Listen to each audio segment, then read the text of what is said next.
Here is the all-in-one combo battery box slash electronics tray that holds the rectifier and connectors and stuff like that.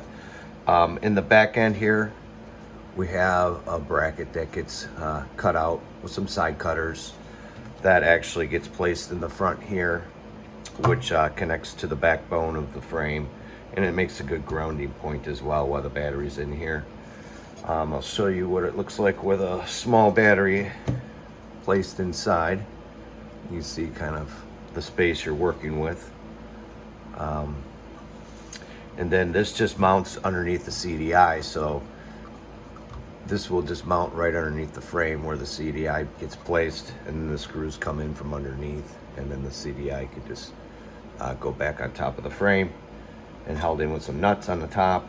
And then it actually has built-in brackets on the side where you can just drill some holes to the frame and just zip some sheet metal screws in there.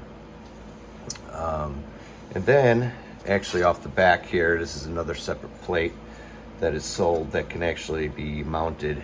Say you have an M unit or something like that, maybe you need some extra mounting space for anything, and you have a hoop on the back. You kind of want to make it coincide with what's going on. It is slotted, so it gives you a little flexibility of in and out, you know, movement.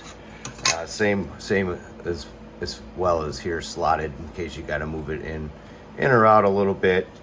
And then also we have a tier system, which you're able to tier it up a little bit. That gives you a little extra flexibility if you want to put the rectifier facing down and cut this out, say if you have an original rectifier like this, or if you have a new rectifier that's this design, it will just plop right down inside there if you cut that out, or you can actually go from underneath and go upward or downward, however you want. Depends on your situation of mounting. And then it has some extra more areas for connector tie downs and stuff like that. Maybe this is in your way, you can remove this piece as well. Just gives you a little more flexibility of what to do with the parts when it's mounted on the bike for your scenario. But that's the all-in-one. And then also, if you have a different style rectifier, it will fit, say, this style here. It will mount right up. The holes match all up, and that's not going to be an issue.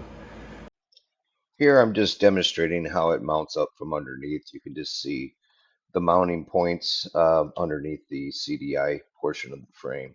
Just gives you an idea of what it would look like when it's all set in place.